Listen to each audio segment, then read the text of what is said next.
In today's video, we will see how to change page orientation in Google Docs. By default, the page orientation in Google Docs is portrait, but you can change it to landscape. It's very easy. To do that, go to the file option, and under the file option at the bottom, here you will see the page setup option.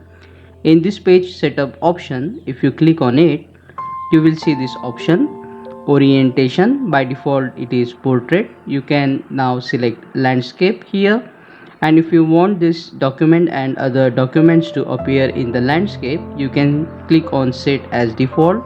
Whenever you open a new Google Doc, the by default page setup will be in the landscape mode.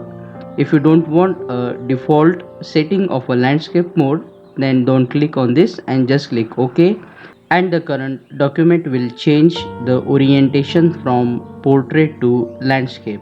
Now check out these useful videos shown on the screen, and don't forget to press that subscribe button so that you won't miss any new tips and tricks like these. See you again in the next video.